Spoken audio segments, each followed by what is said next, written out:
afternoon. Each year, the Phi Theta Kappa Honors Committee selects an honor study topic. The topic is chosen to meet the needs of our two-year institutions and their diverse communities. This is always a timely, international in scope, issue-oriented, and appropriate for interdisciplinary study. It is thought-provoking and often sparks lively discussions and even heated debates between our members. This year's honor topic study is rights, privileges, and responsibilities in indelicate balance. I would like to introduce the honor study topic to our new members of Phi Sigma with the speech I presented at Phi Theta Kappa International Convention in Chicago. Imagine a time that you can walk into a doctor's office and custom order your baby. Maybe a boy with curly hair, perhaps with blue eyes and a tendency for mischief, and of course, no genetic defects. Let us look at the possibility of upsetting the balance of science and nature. Doctors at Eastern Virginia Medical School in Norfolk conceived a child who was born free of the Tay-Sachs gene. Her chances with natural selection would have been 1 in 4 that she would have had and subsequently died from this horrific disease. Where will this new scientific era take us? We as parents and family members have a right to want our family members to be born without genetic defects. But do our desires for perfection give us the right to circumvent nature? Or will this knowledge become a privilege for the few who can afford to pay for these services? And will the procreation of those advantaged few lead to a genetically superior race? After meeting and becoming friends with the new members of Phi Sigma, I sincerely hope not. Let us not ignore the tremendous responsibilities that we place on ourselves when tampering with the natural order of the universe. The possible ramifications far exceed our current scope of knowledge. The tenuous relationship between nature and science creates the indelicate balance. It is a right to explore the world around us. It is our privilege to learn from what we explore. However, it is also our responsibility to use what we learn wisely. I'd like to thank you all for coming out here and showing your support for our new members. Enjoy our ceremony. Thank you.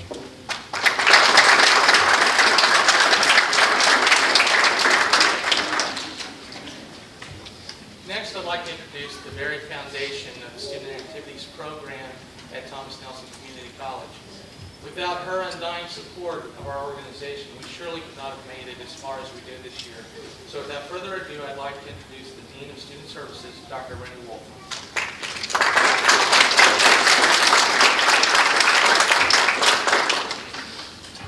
I showed up about 5 minutes late today, and I think they thought my support had died.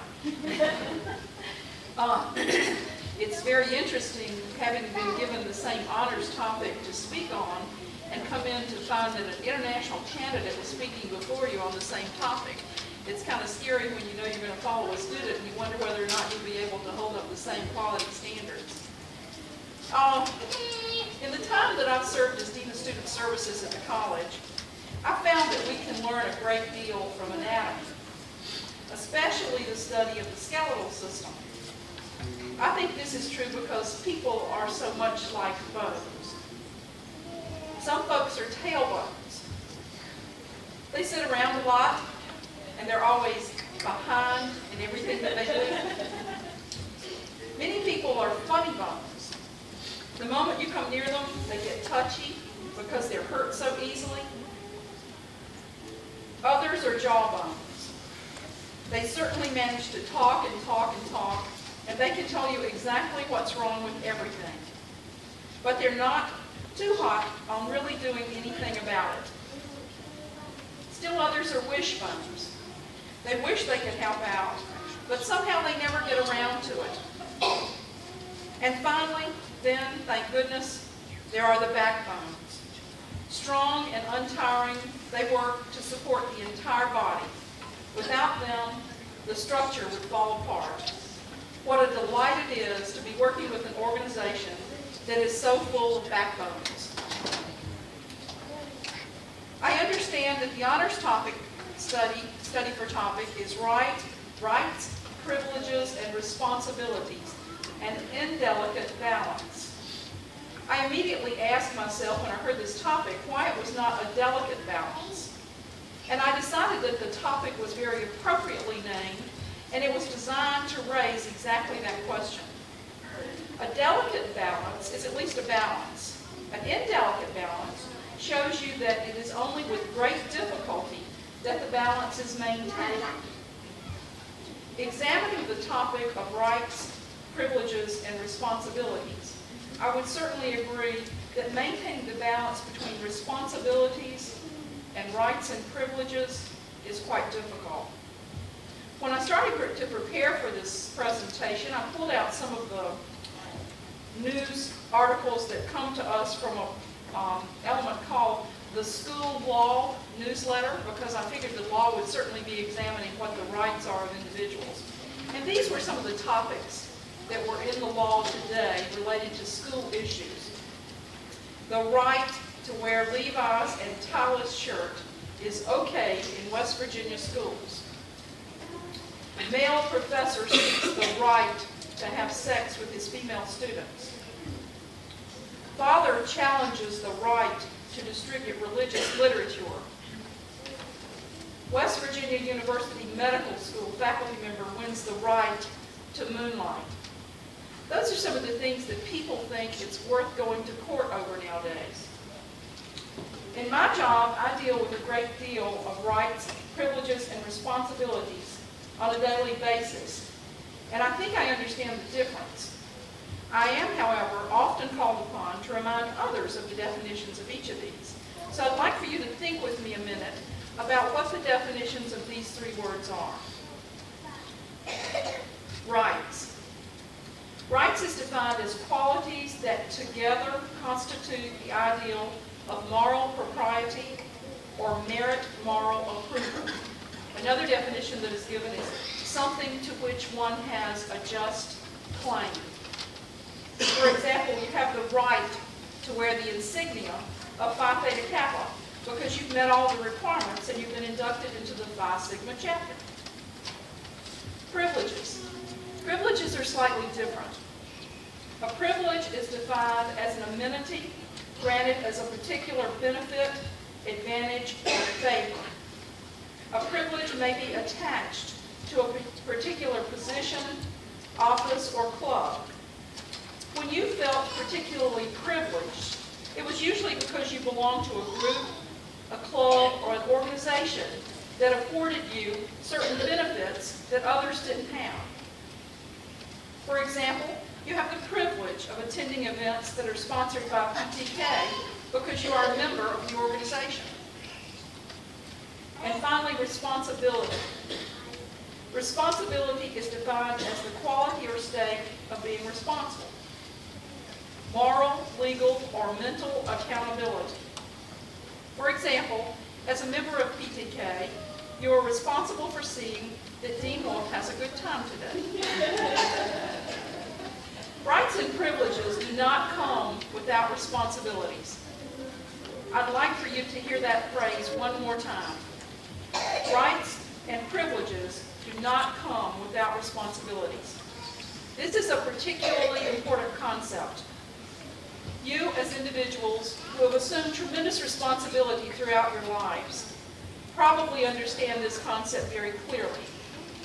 It is probably perplexing to you when you find that other individuals don't understand this, but I suspect that you will find that this is a fact frequently obvious throughout your life. If we look at this concept as a balancing act with responsibilities on one side and rights and privileges on the other side, we begin to see why the balancing act is so indelicate. Rights and privileges are always desired and always sought. Responsibilities are more often avoided or shirked. When we talk in terms of rights and responsibilities, we usually say something like, I enjoy the privilege of being na-na-na-na-na.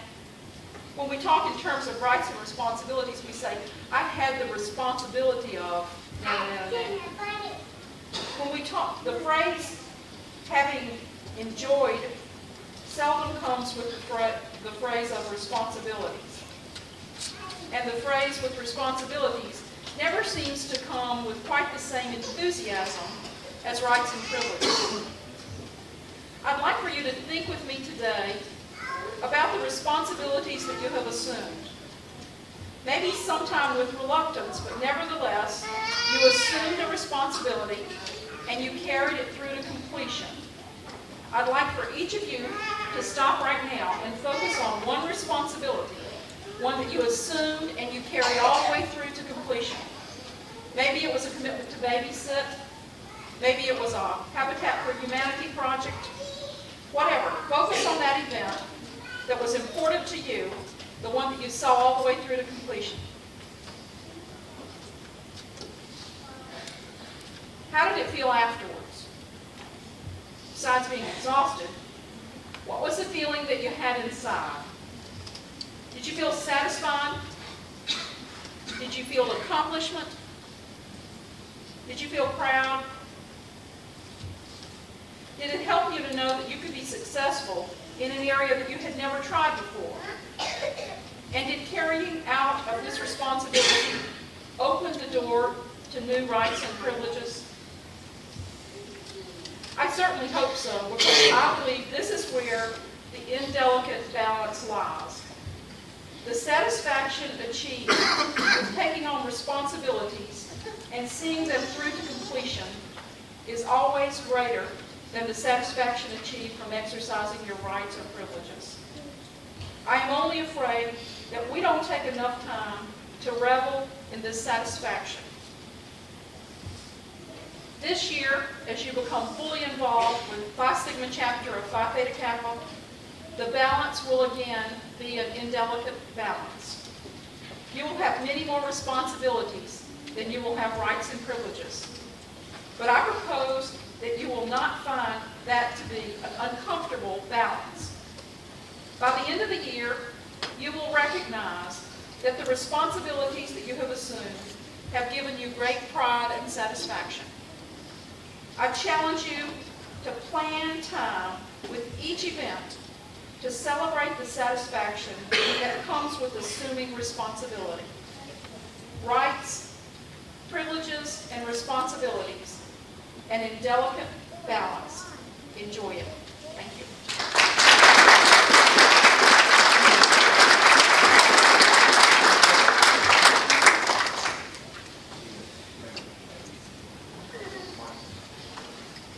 At this time, could I ask that the inductees of 1995 Phi Sigma chapter please approach?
Inductees, please be seated.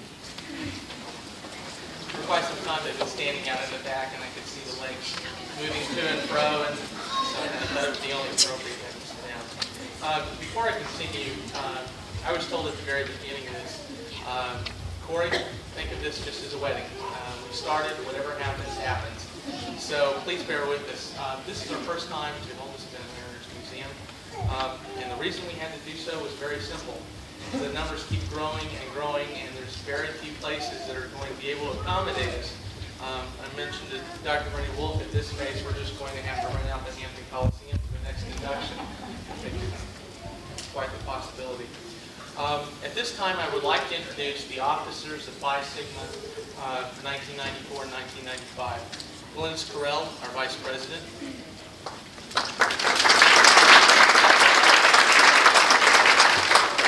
Becky Bagby, our Corresponding Secretary. Jody Liddell, our Recording Secretary. And Frank James, our Treasurer. I would also like to take this opportunity to introduce a person without whose help and support none of this would be possible. That is our advisor, Betty Lindsay.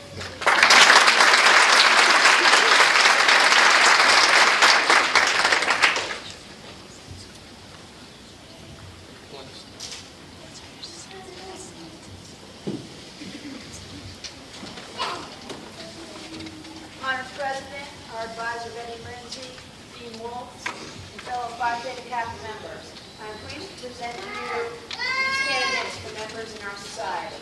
These students have fulfilled all requirements for membership and have been selected because they have chosen scholarship, leadership, service, and fellowship as their homework. I recommend them for acceptance into the Phi Sigma chapter of Phi Theta Kappa International Honor Society of the two-year college.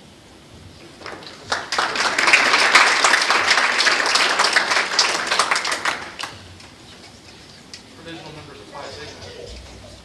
You are about to be inducted to a scholarly fellowship, which embraces two-year colleges not only of your own state, but of the nation and the world.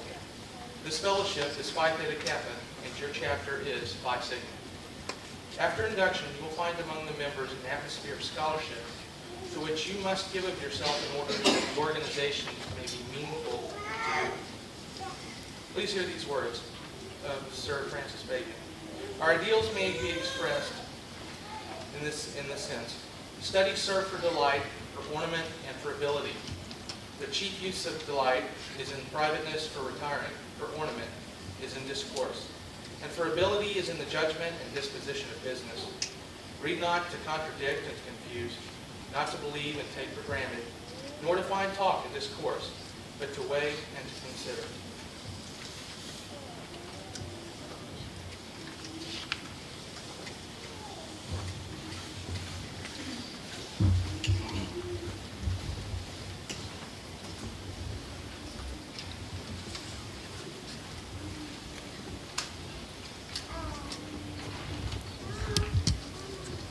I have in my hand a torch, symbolic of knowledge, which is the servant of wisdom, which dwells with prudence and leads the way in righteousness in the midst of passive judgment. I have the white rose, typifying purity and beauty of life, with its white bud signifying new intellectual associations.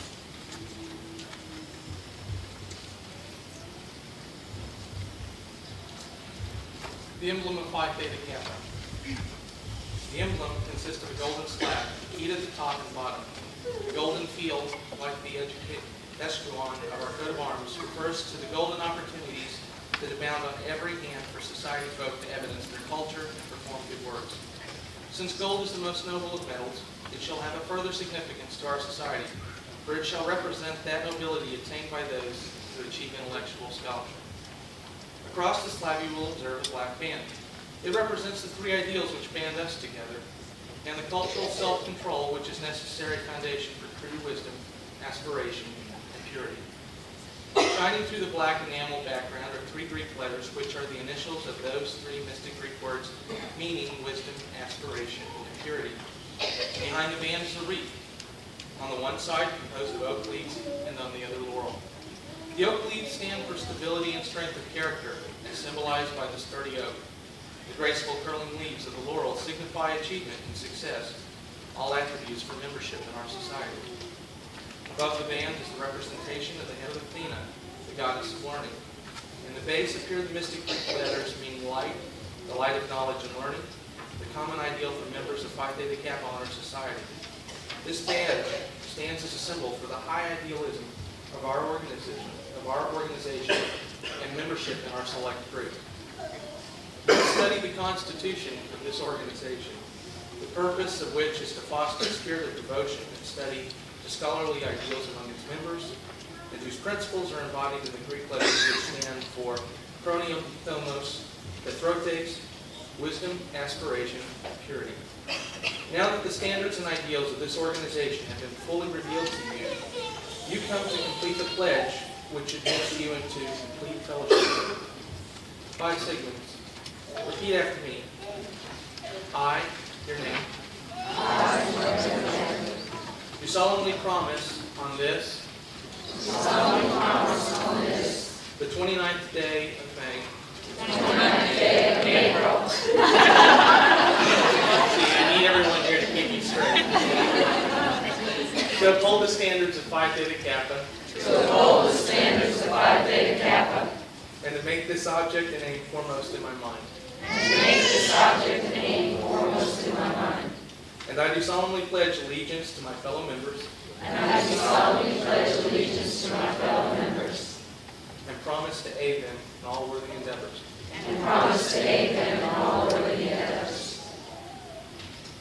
Please approach and sign the oath. Thank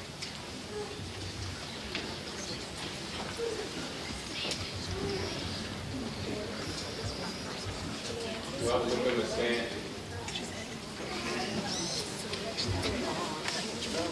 Do we call in groups of two? Robin Abbott, Mr. Allen.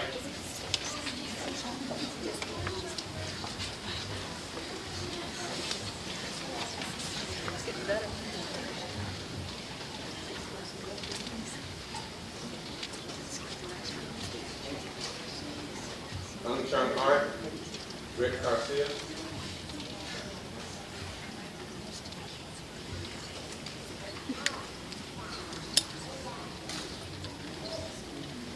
Sherry Chocolate, Claire Temple.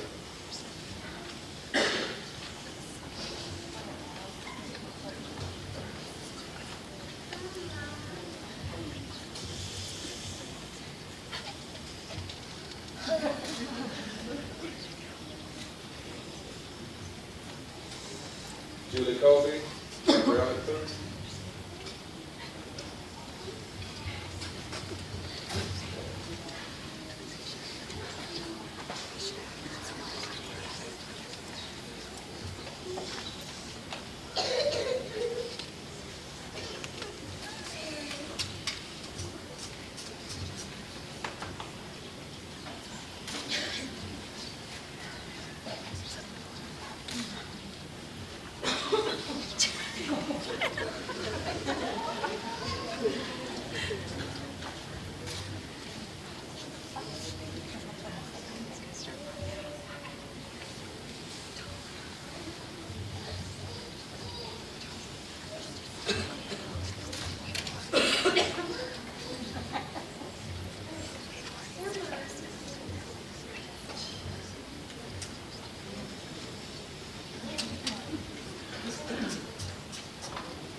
Brian Cooley, Deborah Daniels.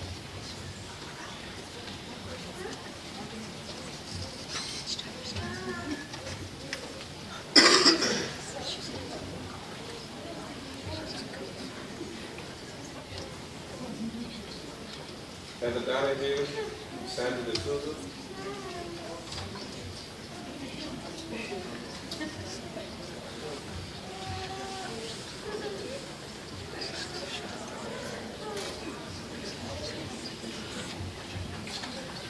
Heidi Doyen, Renee Egan.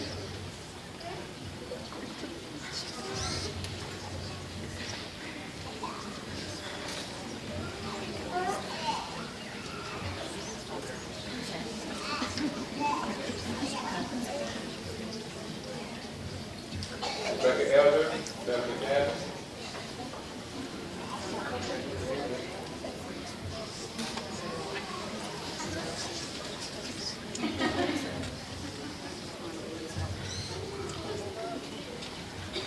Cindy Gator.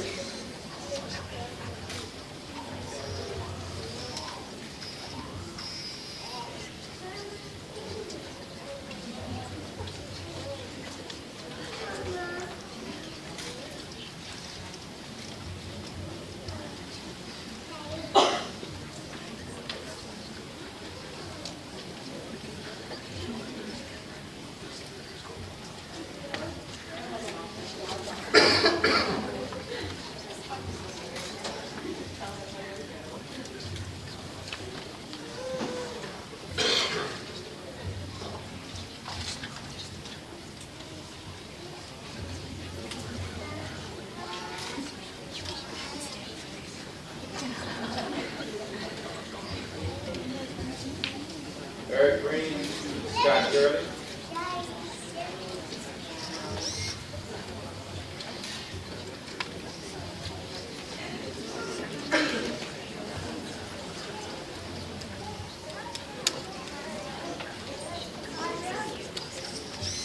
Diane Haley, Rhonda Hall.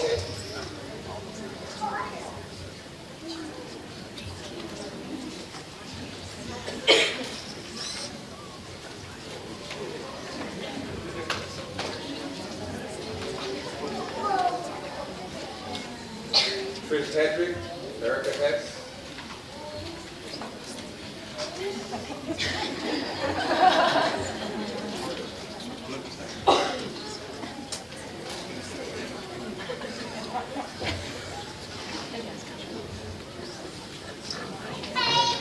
Sharon Hicks, Michelle Hicks.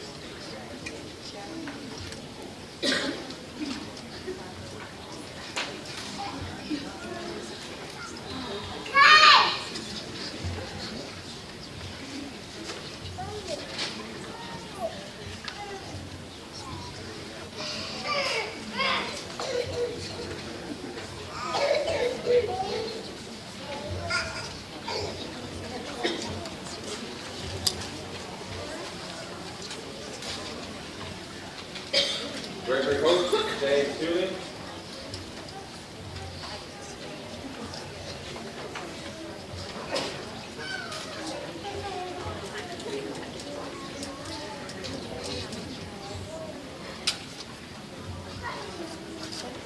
Michelle Jenkins, Beta the Phoenix.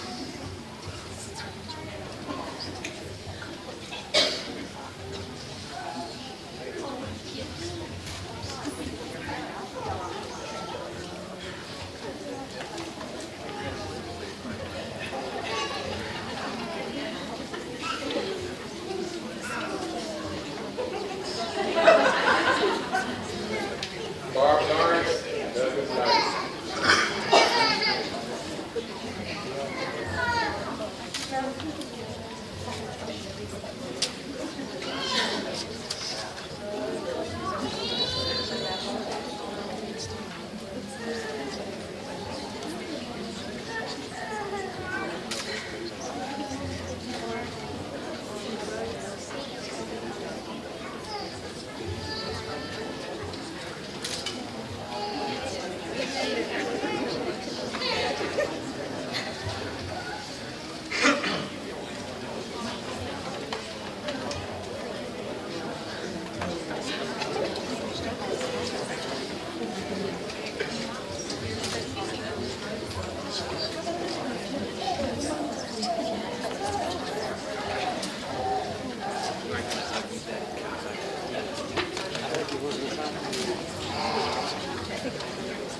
Julianne Lewis, Lisa Lindgren.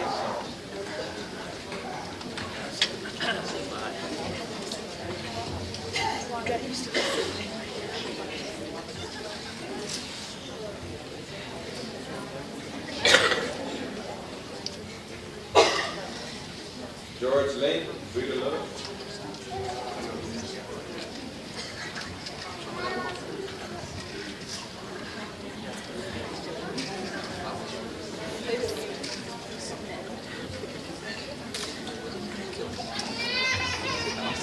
Will McGlone, Joanne McKenna.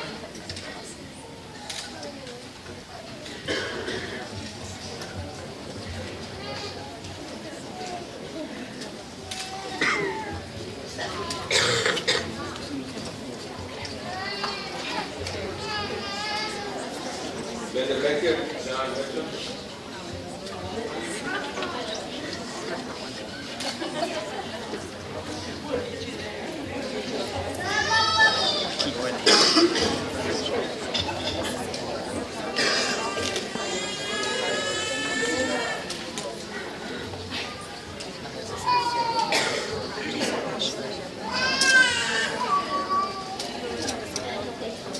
Lauren Moody, Heidi Moore.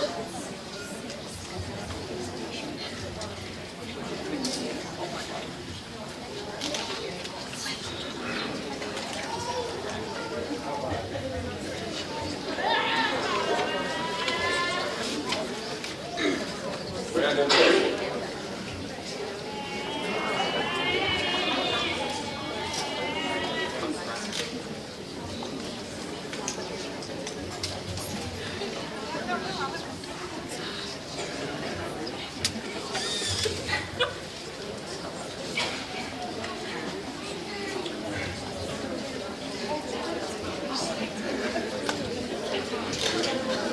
Michelle Nichols, Lisa North.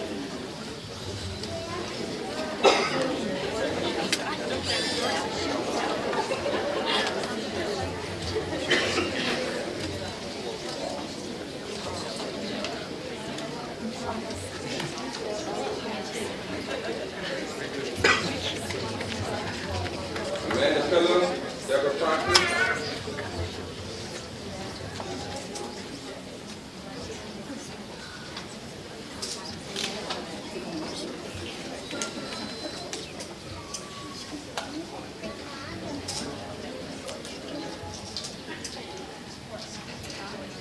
Roxanne Buster, Cheryl Rue.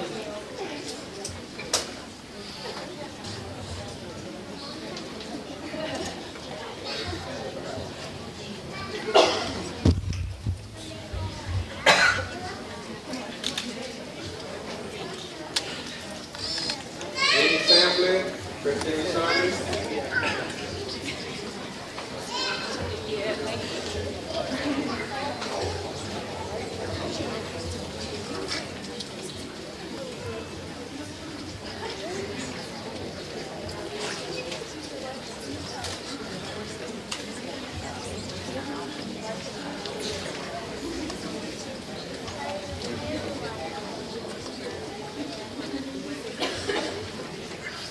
Candy Sherberger, Laura Spear.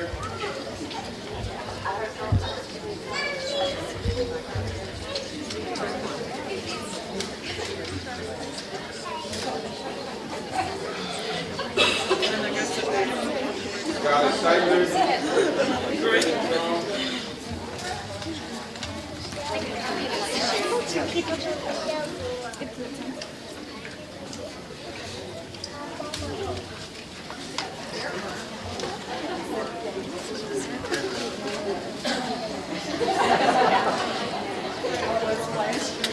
Frank Terrence, Sarah Bedford.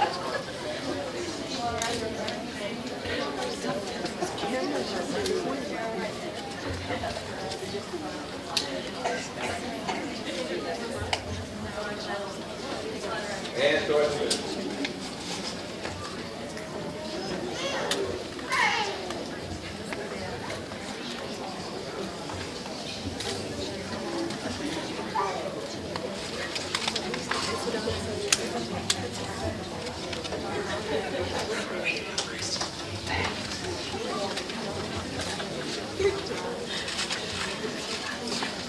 David Swaney, Aaron Van Loo.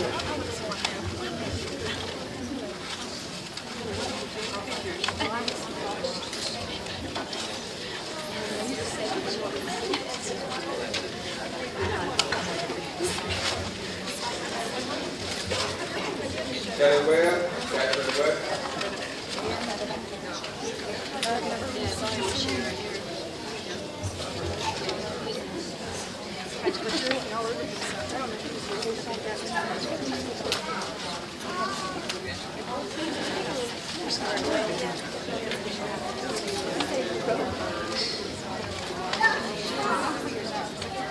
Barry Westerman, Alicia White.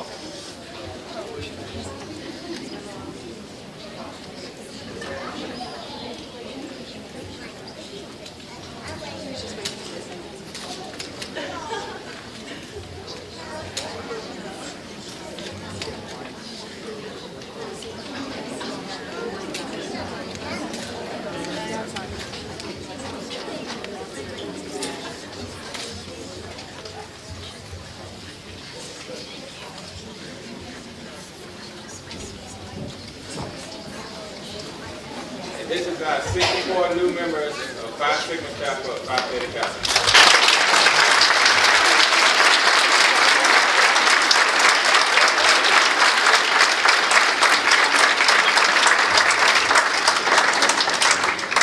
Congratulations.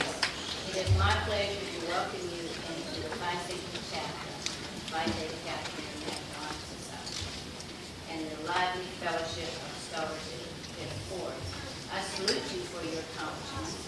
I charge you to always explore for truth and to dedicate yourselves to the cultivation of a well-reasoned life, a prelude to honor and service. Congratulations again.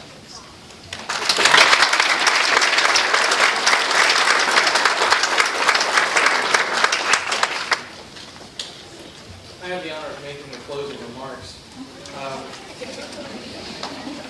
Last induction ceremony, I made a grievous mistake after we put the... Yes, you did. Afterwards, I referred to them as provisional members once they've been inducted, and I thought I was going to be stoned right on the... I would like to first offer my congratulations to each one of you. You are Phi Theta Kappa, Phi Sigma members, and we're proud of you.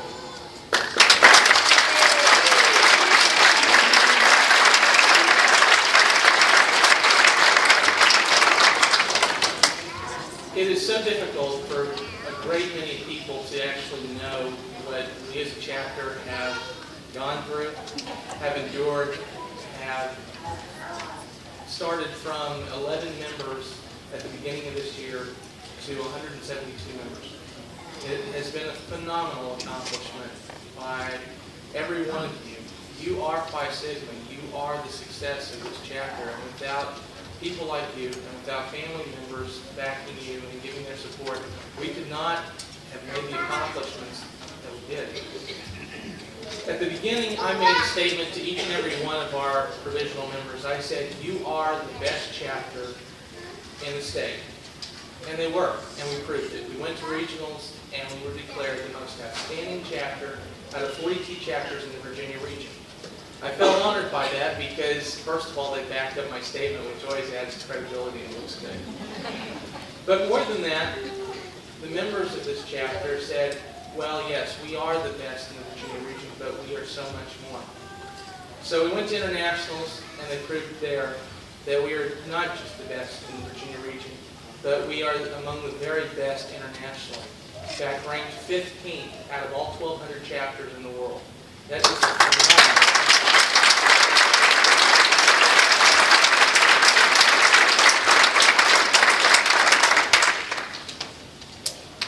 The individuals that you've seen here tonight have shown so much more than academic prowess in their studies. By their encouragement, by their participation in Phi Theta Kappa, they journeyed on a path that put them through so much more than most students will ever see in college. I would reckon to say that they have accomplished more in this year than many will in universities when they continue on. They go through a great deal, and I'd like to share with you just briefly some of those accomplishments. We participated in the Leukemia Walkathon this year. We as a chapter raised more money than any single organization in the entire Hampton Roads area. That was a phenomenal accomplishment in just 3 weeks' time. And that says a great deal about not only our members, but our advisor who was there trucking along with everybody else. In addition to that, we took on more accomplishments, more tasks this year than we have ever attempted, and we could not have done it without the dedication of each and every one of these members. We participated in the Great Computer Challenge, the Coast and Haunted House, which many of us lost our voices while yelling at children and big children alike. And it's just one of the many activities that we participated in. Within fellowship, headed by Jody Liddell and Tara Red, they went on and they made a mission with this chapter that we were not just going to become members of a chapter, that we were going to become a family. And I can honestly say that we did become that. The members here have struck up friendships that they can honestly claim will be lifelong friendships. And I don't think that they truly realized that would happen at the very beginning. The one thing on their mind is, how am I going to get 20 points? It's an inside joke. You have to explain it to them later. But what was amazing is that we found people not doing the 20 points. They were doing 30, 40, 50, 60, and they didn't care, and they pretty much wanted to throw the sheets away and just keep on going. The truest compliment that I can say for this chapter is that we have members who are graduating this year, and it is sad to say that they would be leaving and we would miss them terribly. but they had other ideas in mind. They essentially came up and said, well, and one member's words really stick into my mind the best. He said, I'll never get out to Thomas Nelson now because of Phi Theta Kappa. I'm going to be here every single year. So that means that they're going to have to take a class at Thomas Nelson every single year. But we are supporting our dean as well. But I'd like to wrap this up now, and I would like to give my personal thanks to each and every one of you. You are the very best and brightest of Thomas Nelson. You are the best and brightest of Virginia, and you are the best and brightest internationally, and I mean that sincerely. You proved it to everyone. And I know we're going to go on to prove it next year and the year after, because you are the most phenomenal group of people, and I am proud of each and every one of you, and you've made it an absolute pleasure to be president of this chapter. Thank you.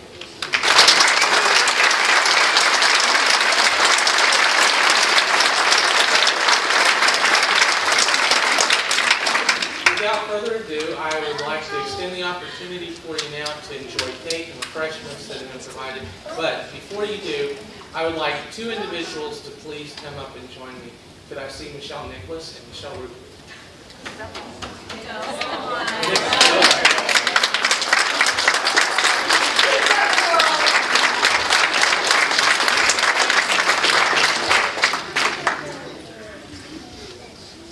Ladies and gentlemen, like I said, we took on an extreme accomplishment this year, and essentially it was handed over to our membership committee. And without fail, these two individuals who were provisionals took charge, and they were, for the most part, the go-getters of this entire affair. They worked out the contract with Mariners Museum, who've been very gracious in working with us. They arranged for the cake, getting the punch bowls, getting the programs done. I mean, there's so many millions of things involved with doing this. And I would like to offer my personal thanks to our chapter. You did an incredible job.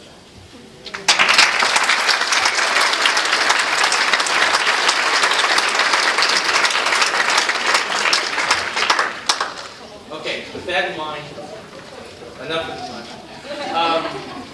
Again, my thanks to the family members for coming out and supporting our chapter. Please feel free to have cake and punch afterwards. Thank you.